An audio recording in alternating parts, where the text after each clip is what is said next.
În videoclipul acesta vom reacționa la cele mai creepy cazuri de dispariții din ultimii ani. Sincer să fiu cu voi, băieți și fete, aceste clipuri când reacționez la oameni care au dispărut, într-un fel mi se par cele mai interesante, dar în același timp cele mai macabre, frate, pentru că sunt cazuri 100% reale de oameni care n-au mai fost văzuți niciodată, bro, și mă simt atât de prost, pentru că sunt șanse foarte mari ca acești oameni să aibă o familie care în continuare nu e dată dispărută sau poate și ea a fost dată dispărută, că cine știe, știți că au mai fost cazuri de genul. Așa că nu știu ce să zic, parcă îmi dă așa un aer macabru când mă uit la videoclipurile astea, însă totodată sunt foarte interesante. Așa că astăzi, băieți și fete, vom reacționa la un nou caz creepy de dispariție, tot de pe canalul ăsta Scary Interesting, și hai să vedem care-i treaba, pentru că este un caz destul de lung și cea mai proastă fază este că e 100% real.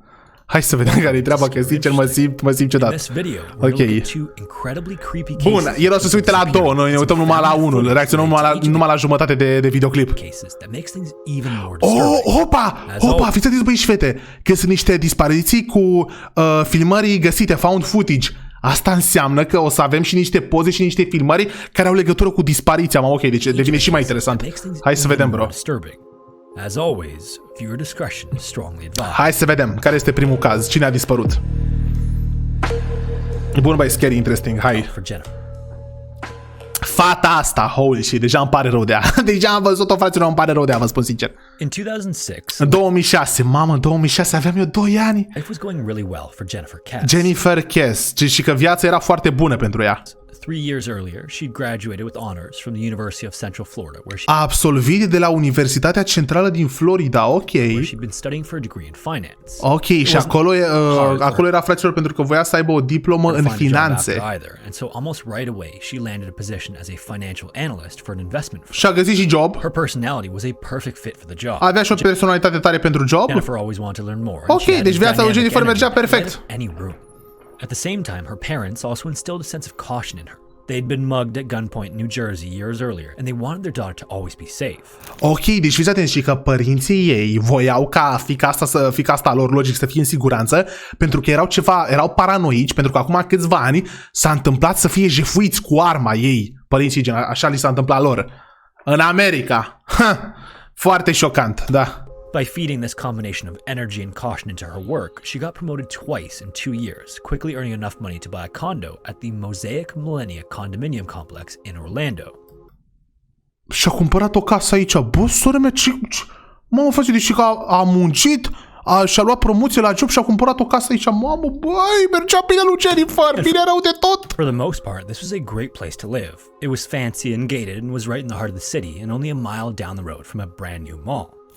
When she moved in, a lot of the condos were still undergoing a conversion from apartments, and because of this, she had to put up with a lot of construction work and the construction workers that came with it. Ok, deci că ea aici când și-a cumpărat într-un complex de ăsta nou, încă nu era totul construit și că, trebuia să învețe să trăiască cu, nu tot timpul, dar lunile, anii aia până când se construia totul cu sunetul de la construcții și cu oamenii care construiau. The daily comments and catcalls obviously were incredibly annoying, and whenever one of the workers had to go into her apartment to do anything, she was on the phone with her parents until they left, just to be safe. Ok, bun, deci că ea era foarte paranoică, nici casa ei, / apartamentul ei nu era terminat, așa că de fiecare dată când trebuia să mai construiască ceva, să facă ceva, venea un muncitor de ăsta la ea în casă și cât timp era la ea în casă, ea vorbea cu părinții ei, pentru că erau foarte paranoi să se întâmple ceva.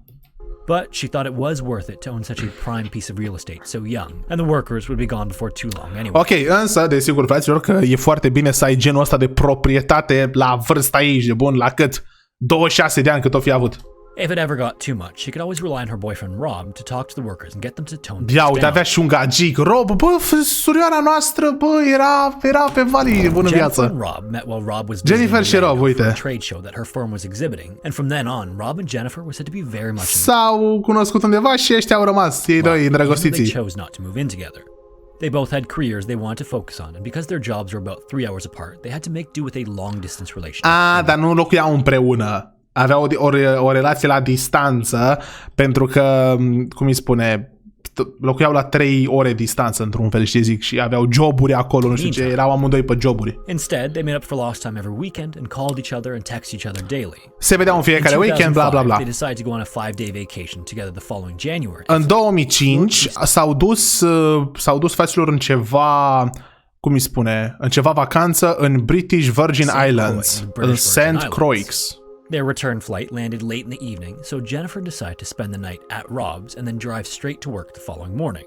She had a normal day at work, despite being tired, and then at about 6 p.m., she left her office and went home and called her dad and brother to tell them how amazing her trip had been. Ok, bun, deci că după ce s-a dus în vacanță, ea a venit, a aterizat cu avionul, s-a dus puțin, a stat la Rob acasă peste noapte, de dimineață s-a dus la muncă și seara la ora 6 a venit și și-a sunat familia să le explice cât de tare a fost în vacanță. Then after getting home, she called her mother and her closest friend and she told them every detail on how the trip was like something out of a film. După a sunat-o și pe maică sa și a explicat cu detaliu cum a fost vacanța și de ce a fost cea mai tare vacanță. Meanwhile, Rob felt exactly the same way. Rob la fel. On the day they returned, his best friend even joked with him that he was in love with Jennifer, even if he wouldn't admit it.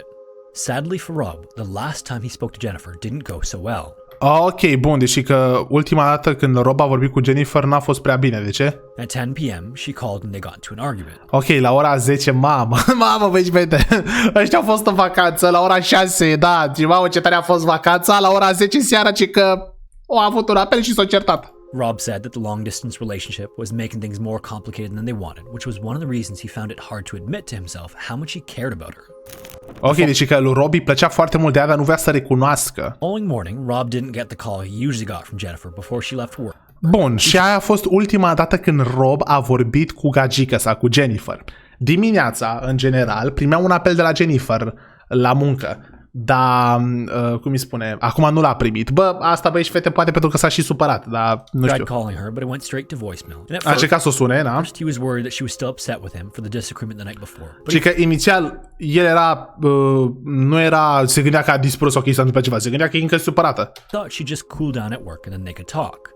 So he went to his morning meeting and after he came out, he tried to call her again. And again, it went to voicemail. Tot o suna și tot îi intra căsuța vocală. Poate te-a blocat Jennifer, frăților, te-ai gândit? After the next meeting, he tried again and the same thing happened. This wasn't normal behavior for Jennifer.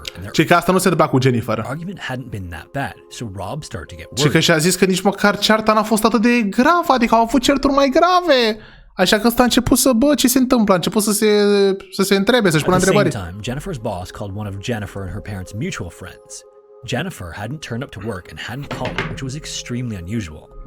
Ăsta, șeful lui Jennifer, a sunat-o pe maică sa și niște prieteni de-au Jennifer, că Jennifer nu s-a prezentat la muncă. Lucru foarte ciudat. She was the type of person who was happy to get up at 6 a.m. and drive 3 hours to make it to the office on time. Și că ea era foarte fericită să meargă la muncă, adică nu se știe de ce. Even called the office if she was only just 5 minutes late. So next, figuring she might be at her parents', the family friend then called to find out if she was over there, maybe too sick to tell anyone. Her dad took the call in his office and Jennifer wasn't there. So nici la casa părinților nu era. Dar ce s-a întâmplat cu Jennifer, bro? A dispărut așa deodată? Called her cell phone. His call then also went to voicemail, and it never went to voicemail. The family had one rule. If one of the parents called, you answered. When they were a little younger, not answering the phone meant losing their phone and car privileges. And even though Jennifer was older now, it was a habit that had stuck. Mamă, ce tare, băi și fete. Mamă, cred că o să fac asta și eu cu copiii mei. Deci că de când erau mici în familia lor, ăștia s-au panicat când Jennifer n-a răspuns, că era o regulă. Te sună mama sau tata, răspunzi. Dacă nu răspunzi, ci că le luau telefonul, îi pedepseau chestii de genul și că, a făcut asta când era mici și lui Jennifer i-a rămas în cap să răspundă la mama și la tata. Dar de data asta n-a răspuns.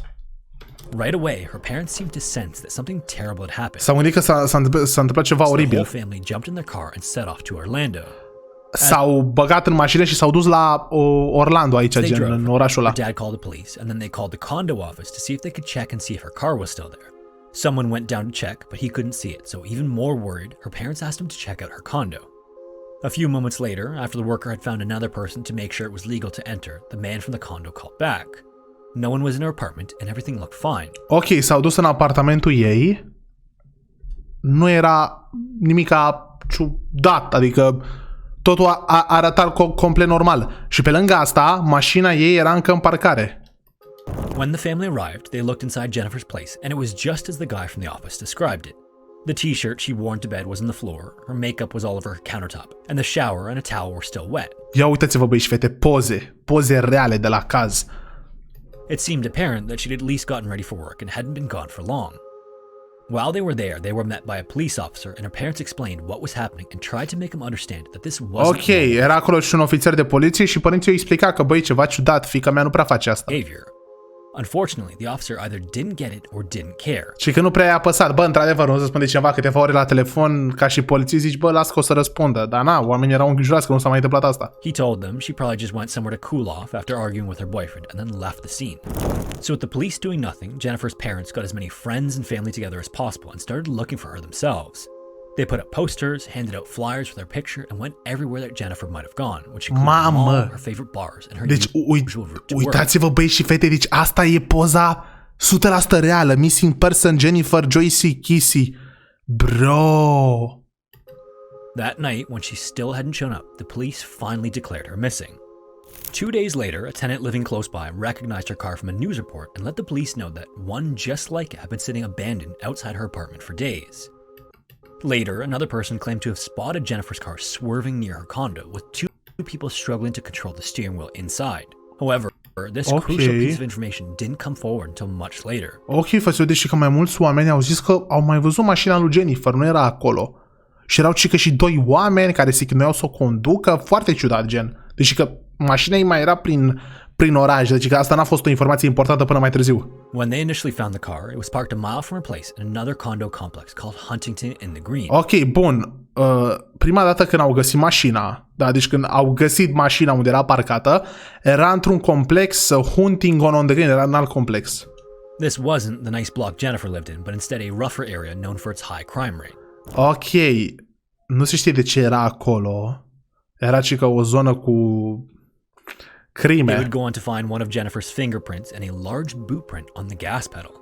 They also found a DNA fragment in the car that didn't belong to anyone Jennifer knew, but unfortunately it didn't match anyone already on the police database either.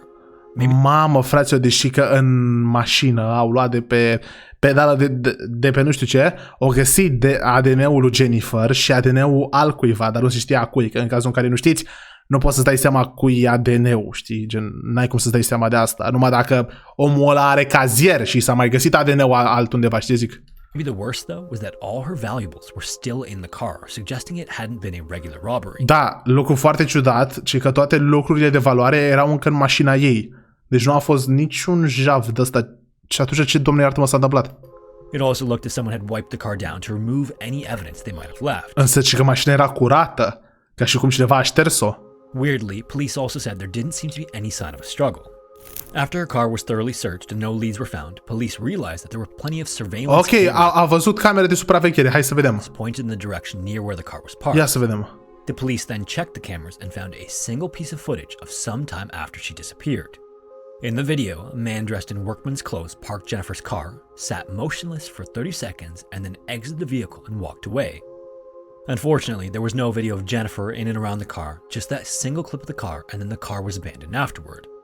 And unfortunately, no matter what camera angle they looked at, a fence blocked the man's face, making it impossible to identify who it was. Ok, băi și fete, deci filmările de pe camere de supraveghere arată că nu Jennifer și-a parcat mașina, ci alt bărbat neidentificat, îl vedeți aici, însă ci că toate unghiurile de pe camere de supraveghere nu au putut să-i vadă fața, că era blocată, ori că nu era unghiul prea bun, ori că era gard. Vedeți aici că nu-i vezi fața că e gard, aici e un om dacă nu vă dați seama. Dar gen, nu-i se vede fața de la gard, merge în partea asta dreaptă. They tried everything they could to enhance the image, calling in favors from the FBI and NASA, who also did the best they could. Avem și FBI, NASA, ca să facă imaginea mai clară. But in the end, all they could really determine that it was a man between 5'3" and 5'5", with large feet for his height. This wasn't really helpful either because so many workers who fit that description lived in that building and the condos close to it. Quite a few of them were also people who worked on the conversions at Jennifer's own condo and had been given somewhere to stay while the work continued. So next, the police used a scent dog to see if they could find any trace of this person. Deci nu știu, seama care e treaba, după folosit un câine. The dog would go on to lead them from her car back to her condo complex, so they wondered if whoever it was in the video had returned to her condo parking lot after abandoning the car. Ok, și aceste, cum îi spune, simțuri ale câinelui s-au dus la mașină și câinele i-a dus înapoi la apartamentul, la complexul rezidențial unde stătea Jennifer. Băi și fete, ce s-a întâmplat cu Jennifer? Ești nebun? Bă, n-are sens. It's possible he wasn't from the area at all and had only left the car to throw the police off his scent. While the investigation continued, Jennifer's parents moved into her apartment. They wanted to be as close to the investigation as possible, and living at the possible crime scene was as close as it got. But unfortunately, deci că despite the video footage, police părinții ei s-au mutat în apartamentul ei. began by interviewing anyone close to Jennifer rather than following what seemed to be such an obvious lead, which was the man in the video. First, they interviewed her ex-boyfriend Matt. Jennifer didn't know this, but while she'd been in the Virgin Islands with Rob, her brother had invited Matt and another friend to stay with him at the condo. This actually wasn't all that unusual, since her brother and Matt were still good friends. But the police were told that Matt had been upset since they split up and was jealous of her relationship with Rob. Ok, frate, deci fiți atenți, aici se adâncește puțin cazul. Au început aceea să interogheze pe toată lumea, inclusiv pe fostul gagic al lui Jennifer, Matt. Care Matt, ăsta, fără să știe Jennifer, a fost la ea acasă, acum, gen cât timp era ea în vacanță cu gagică-sul actual, pentru că cât timp ea era plecată de acasă, mai venea și fratesul lui Jennifer, care fratesul lui Jennifer era foarte bun prieten cu fostul ei iubit. Adică, na, și da, ăsta ci că nu i-a zis fratesul lui Jennifer, nu i-a zis ei că o să vină și cu Matt. Dar și că ăsta era gelos. Poate ăsta a făcut ceva? Want to get back together with her. Despite this, after the interviews, there was nothing to suggest that Matt had anything to do with her disappearance. They also quickly ruled out her family, and then Rob too. Then they questioned her coworkers, but again, this was just another dead end. In May of 2007, so several months after she disappeared, în mai 2007, luni de zile de când a dispărut, Jennifer's company put up a $1 million reward for any information that could help find her by July 4th. To claim the money, though, she had to be alive. The hope was that if she'd been abducted for human trafficking, the people involved might prefer a quick $1 million over the hassle of keeping her hidden. Mamă, ce inteligent! Bă, băi, și vede, fiți atenți, ce inteligent, man. Deci că compania la care lucra Jennifer, asta, da, companie, a pus o recompensă de $1 milion pentru orice informație și oricine care o găsește pe Jennifer, însă până pe data de 4 iulie, nu știu ce, însă să fie în viață. De ce? Pentru că, dacă să zicem, în general oamenii și în general femeile sunt răpite ca să fie victime ale traficului de persoane, ăla care face trafic de persoane zice, băi, asta mai bine o duc înapoi și iau milionul, știi ce zic? Fac eu o combinație și iau milionul decât să fac trafic de persoane cu ea, știi ce zic? Deci foarte inteligent, man, și s-a întâmplat ceva. Unfortunately, July 4th came and went, and the money was never claimed. By then, Jennifer's family had just about enough of the police, who they thought messed up the investigation from the start. They would go on to spend close to $100,000 on their own investigations and came up with some new and startling information.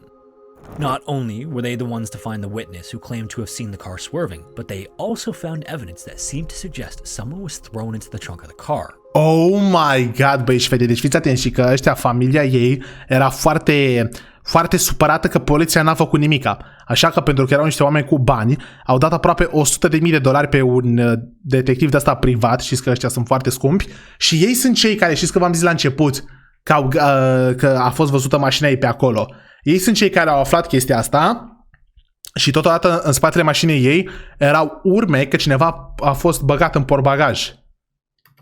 Apparently, there were scratch marks in and around the trunk of the car that led them to make this conclusion. If they had known this from the beginning, there might have been more urgency during the initial stages of her disappearance. So, finally in frustration, Jennifer's parents went on to lobby with another missing woman's family for a bill to force law enforcement to reform how they react to missing persons. Ok, și ăștia au dat în judecată poliția, că poliția nu se ocupă de persoane care sunt date dispărute.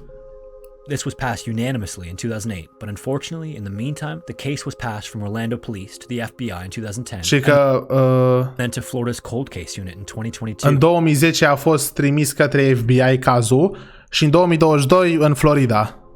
Today, Jennifer is still considered to be missing and in danger. Și că și se consideră în continuare că Jennifer ar putea să fie în viață și că este într-un foarte mare pericol. Mamă, băi și fete, jucați-o pe asta, ești de bun. Bă, ce s-a întâmplat cu Jennifer, ești de bun?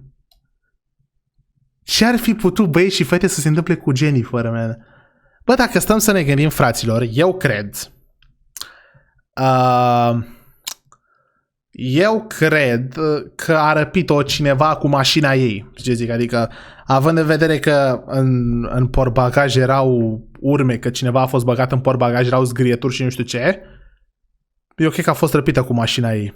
N-am altă explicație. Dacă voi aveți altă explicație, după toate informațiile pe care le-am găsit, scrieți la comentarii. Vă pup, scrieți la comentarii, băi, și vede că sunt chiar foarte curios.